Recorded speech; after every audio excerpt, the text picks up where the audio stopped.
بسم اللہ الرحمن الرحیم.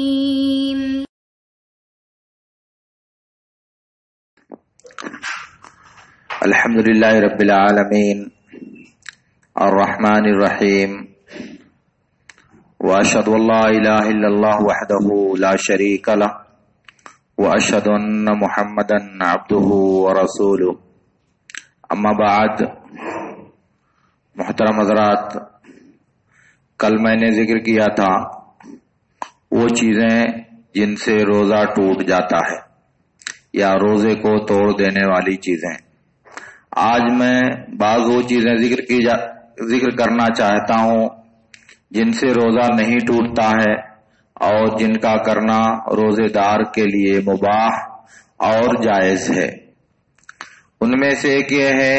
کہ انسان روزے کی حالت میں غسل کرے، چاہے یہ غسل واجب ہو اور چاہے یہ غسل مستحب ہو اور چاہے یہ غسل صرف صفائی اور ٹھنڈک حاصل کرنے کے لیے ہو.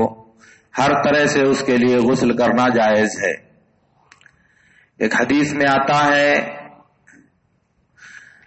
صحابی نے کہا کہ میں نے اللہ کے نبی صلی اللہ علیہ وسلم کو مقام عرج میں دیکھا کہ آپ روزے سے تھے اور پھر اس کے بعد آپ نے غسل کیا، پیاس کی وجہ سے یا گرمی کی وجہ سے. اور اسی لیے بخاری نے معلقاً روایت کیا ہے عبداللہ بن عمر رضی اللہ تعالیٰ عنہما سے، اور یہ دوسری کتابوں میں ان سے بسند صحیح ثابت ہے کہ انہوں نے کپڑے کو بھگایا اور بھگانے کے بعد اس کو اپنے بدن پر ڈال لیا تاکہ اس کی تری ان کے بدن میں پہنچے اور اس بھیگے ہوئے کپڑے کی وجہ سے ان کا بدن تر اور نم رہے. اس معنی کی اور بھی روایتیں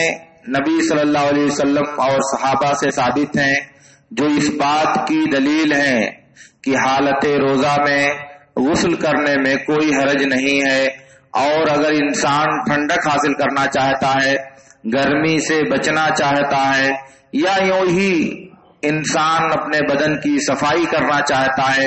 تب بھی غسل کرنے میں، یا انسان پر غسل فرض ہو گیا، سویا تھا محتلم ہو گیا، خواب دیکھ لیا ناپاک ہو گیا، تب بھی اس کے لیے غسل کرنے میں کوئی حرج نہیں ہے اور اس کی وجہ سے اس کے روزے پر کوئی فرق نہیں پڑے گا. اور دوسری چیز یہ ہے کہ اگر کوئی آدمی روزہ رکھ کر کے اور حالت ناپاکی میں فجر کے وقت میں داخل ہو اور فجر کا وقت ہو جانے کے بعد غسل کرے تب اس میں بھی کوئی حرج نہیں ہے. یعنی انسان نے فجر کا وقت ہونے تک غسل نہیں کیا، حالانکہ اس پر غسل جنابت فرض تھا، لیکن وہ غسل کرنا چاہتا ہے فجر کا وقت ہو جانے کے بعد، جس کا مطلب ہے کہ روزہ شروع ہو جانے کے بعد، تو ایسا غسل کرنے میں کوئی حرج نہیں ہے. ام سلمہ اور عائشہ رضی اللہ تعالی عنہا دونوں کہتی ہیں کان النبی صلی اللہ علیہ وسلم یصبح جنبا من اہلہ فیغتسل، کہ نبی صلی اللہ علیہ وسلم حالت جنابت میں صبح میں داخل ہوتے تھے اور پھر اس کے بعد غسل کرتے تھے اور روزہ رکھتے تھے. تو نبی صلی اللہ علیہ وسلم روزہ رکھ کر کے طلوع فجر کے بعد غسل کرتے تھے. یہ اس بات کی دلیل ہے کہ اگر انسان کسی وجہ سے رات میں غسل نہیں کر سکا تو فجر کا وقت ہو جانے کے بعد اس کے لیے غسل کرنا درست ہے اور اس میں اس کے لیے کوئی حرج نہیں ہے. اسی طرح سے انسان کا خوشبو لگانا، تیل لگانا اور مسواک کرنا، ان چیزوں کے کرنے میں بھی کوئی حرج نہیں ہے. اس لیے اللہ کے نبی صلی اللہ علیہ وسلم کا یہ جو ارشاد ہے لولا ان اشق علی امتی لامرتهم بالسواک مع كل وضوء، اور دوسرا لفظ ہے لامرتهم بالسواک مع كل صلاۃ، اگر میری امت پر مشکل نہ ہوتا تو میں انہیں ہر نماز میں مسواک کرنے کا حکم دیتا اور دوسرا لفظ ہے ہر وضو میں مسواک کرنے کا حکم دیتا. تو اب ظاہر ہے کہ جو دن کی نمازیں ہیں ان میں ظہر بھی ہے اور عصر بھی ہے، اور اس وقت وضو کرنا یہ اللہ کے نبی صلی اللہ علیہ وسلم کی خواہش اور آپ کی آرزو ہے. اسی لیے ہر نماز کے ساتھ مسواک کرنا یا ہر وضو کے ساتھ مسواک کرنا یہ نبی صلی اللہ علیہ وسلم کی سنت ہے اور اس سے مستحب سمجھا جاتا ہے. البتہ روزے کے دنوں میں الگ سے اس کے لیے کوئی حکم کہ نبی صلی اللہ علیہ وسلم نے منع کیا ہو یا اس عمل سے روکا ہو، ایسی کوئی دلیل ہمارے پاس شریعت میں موجود نہیں ہے. اور اسی طرح سے بعض روایتوں میں آتا ہے کہ عبداللہ بن عمر رضی اللہ تعالیٰ عنہما روزے کی حالت میں جب صبح میں داخل ہوتے تو تیل لگا کر کے اور خوشبو لگا کر کے داخل ہوتے. تو یہ سب باتیں اس بات کی دلیل ہیں کہ روزے دار کے لیے مسواک کرنا، خوشبو لگانا اور سر میں تیل ڈالنے میں کوئی حرج نہیں ہے، کیونکہ یہ اعمال شریعت میں ایک تو نبی صلی اللہ علیہ وسلم اور صحابہ سے ثابت ہیں، اور دوسرے ان سے روکنے کی یا ان سے منع کرنے کی کوئی دلیل شریعت میں نبی صلی اللہ علیہ وسلم سے ثابت نہیں ہے. اور اسی طرح سے پچھنا لگانا یا خون نکلوانا، خون چیک کرنے کے لیے خون نکلوانا یا پھر پچھنا لگانا، پچھنا لگانے کا مطلب حجامہ لگانا، اس سے بھی شرعی اعتبار سے روزے پر کوئی فرق نہیں آئے گا. عبداللہ بن عمر رضی اللہ تعالیٰ عنہما نے کہا کہ اللہ کے نبی صلی اللہ علیہ وسلم نے حجامہ لگایا اس حال میں کہ آپ روزے سے تھے. ہاں ایک حدیث میں آتا ہے جو نبی صلی اللہ علیہ وسلم سے بسند صحیح ثابت ہے کہ افطر الحاجم والمحجوم، پچھنا لگانے والا اور جس کو پچھنا لگایا جائے دونوں کا روزہ ٹوٹ جاتا ہے.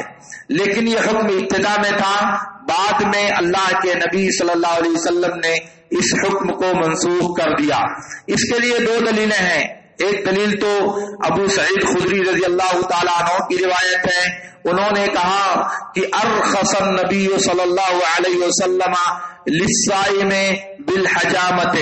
نبی صلی اللہ علیہ وسلم نے روزے دار کو پچھنا لگانے کی رخصت دیا ہے. دوسری روایت انس بن مالک رضی اللہ تعالیٰ عنہ کی ہے کہ اللہ کے نبی صلی اللہ علیہ وسلم نے پہلے حکم دے رکھا تھا کہ جو حجامہ کرے اور جو حجامہ کروائے دونوں کا روزہ ٹوٹ جاتا ہے، مگر پھر بعد میں اللہ کے نبی صلی اللہ علیہ وسلم نے اس بات کی رخصت دے دیا. اس لیے اگر انسان روزے کی حالت میں حجامہ لگوائے یا کسی ضرورت کے تحت اپنی رگوں سے خون نکلوائے ٹیسٹ کرنے کے لیے، چیک کرنے کے لیے، تو اس سے اس کے روزے پر کوئی فرق نہیں پڑے گا. اسی طرح سے اگر انسان حالت روزہ میں انجیکشن لگواتا ہے اور اس سے اس کی غذائی ضرورت پوری نہیں ہوتی، یعنی اگر وہ انجیکشن طاقت کے لیے، غذا کے لیے نہیں ہے تو ایسا انجیکشن لگوانے میں کوئی حرج نہیں ہے، کیونکہ انجیکشن سے اگر کھانے اور پینے کی ضرورت پوری نہ ہو تو وہ مفطرات میں یعنی روزہ توڑنے والی چیزوں میں شامل نہیں ہے. اس لیے ضرورت کے مطابق اگر انسان انجیکشن لگواتا ہے اور علاج کے لیے اور کسی بیماری کے لیے تو اس میں شرعی اعتبار سے کوئی حرج نہیں ہے. بس شرط یہ ہے کہ اس سے انسان کی غذائی ضرورت، بھوک کی، پیاس کی حاجت پوری نہ ہوتی ہو، تب اس میں کوئی حرج نہیں ہے. لیکن جیسا کہ میں نے کل عرض کیا کہ اگر انجیکشن سے انسان کی غذائی ضرورت پوری ہو، اس کی بھوک اور پیاس کے قائم مقام ہو، تو اس کے لیے انجیکشن لگانا روزہ توڑ دینے کا سبب ہوگا، کیونکہ یہ کھانے اور پینے کے قائم مقام ہوگا. اگرچہ کہ منہ سے نہیں کھایا لیکن بدن میں تو غذا پہنچائی گئی تو وہ روزہ توڑنے کا سبب ہوگا. لیکن اگر انجیکشن سے دوا دی گئی تو ایسی صورت میں اس کا روزہ ٹوٹنے کی کوئی وجہ ہمارے پاس نہیں ہے، اس لیے کہ وہ نہ کھانے کی ضرورت پوری کر رہی ہے اور نہ پینے کی ضرورت اس سے پوری ہو رہی ہے. اسی طرح سے اگر انسان تھوک نکلنے یا ایسی چیز جس سے بچنا اس کے لیے ممکن نہ ہو تب بھی اس کا روزہ نہیں ٹوٹے گا. یعنی انسان بعض چیزوں کے نگلنے پر مجبور ہوتا ہے. جیسے وہ چل رہا غبار آ گیا, گرد و غبار کبھی اڑتا ہوا منہ میں آتا ہے, کبھی ناک میں آتا ہے, کبھی انسان کے بدن میں تھوک ہوتا ہے, کبھی کلی کرنے کے بعد انسان کے منہ میں پانی کا کچھ حصہ باقی رہ جاتا ہے. وہ اس سے بچنے پر یا اس سے اپنے آپ کو بچانے پر قادر نہیں ہے تو ظاہر ہے کہ اس میں کوئی حرج نہیں ہے, کیونکہ لا یکلف اللہ نفسا الا وسعہا, یہ اس کی طاقت سے باہر ہے کہ وہ اس سے اپنے آپ کو بچا سکے. اس لیے اگر وہ ایسا کرتا ہے تو اس کے روزے پر اس کی وجہ سے کوئی فرق نہیں پڑے گا اور اس کا روزہ اس کے لیے درست ہوگا. اسی طرح سے حالت روزہ میں بیوی کو بوسہ لینا, اس کے ساتھ ہنسی مذاق کرنا, اس سے انسان کا روزہ نہیں ٹوٹتا. ایک تو اس لیے کہ ام المومنین عائشہ رضی اللہ تعالی عنہا اور اسی طرح ام سلمہ رضی اللہ تعالی عنہما سے ثابت ہے کہ نبی صلی اللہ علیہ وسلم حالت روزہ میں بوسہ لیتے تھے اور آپ روزہ رکھتے تھے. تو ایک تو نبی صلی اللہ علیہ وسلم کا عمل ہوا اور دوسرے آپ سے پوچھا گیا کہ کیا روزے دار حالت روزہ میں بوسہ لے سکتا ہے, تو نبی صلی اللہ علیہ وسلم نے فرمایا کہ ہاں. ایک دوسرے آدمی نے نبی صلی اللہ علیہ وسلم سے پوچھا تو آپ نے کہا کہ نہیں. تو اس کا مطلب یہ ہوا کہ اگر انسان کو اپنے نفس پر قابو ہے اور اس کو ڈر نہیں ہے کہ وہ بوسہ لینے کے بعد گناہ میں پڑ جائے گا اور اپنی بیوی سے ہم بستری کر لے گا, تو اس کے لیے بوسہ لینے میں کوئی حرج نہیں ہے. لیکن اگر انسان کمزور شخصیت کا ہے, ارادہ اس کا کمزور ہے اور اس کو ڈر ہے کہ اگر وہ بوسہ لے گا تو گناہ میں پڑ جائے گا, تو اس کے لیے بوسہ لینا جائز نہیں ہوگا. اس لیے اگر انسان کو اپنے نفس پر قابو ہے اور اس کے گناہ میں پڑنے کا ڈر نہیں ہے تو اس کے لیے عورت کو بوسہ لینے میں کوئی حرج نہیں ہے. اسی طرح سے اگر انسان حالت روزہ میں کلی کرتا ہے, ناک میں پانی ڈالتا ہے لیکن مبالغہ نہیں کرتا, بہت زیادہ نہیں کرتا, تو اس میں بھی کوئی حرج نہیں ہے. سنن نبی داؤد کی روایت میں ہے اللہ کے رسول صلی اللہ علیہ وسلم نے ارشاد فرمایا, جیسا کہ لقیط بن صبرہ رضی اللہ تعالیٰ عنہ بیان کرتے ہیں, اذا توفأت فمغمض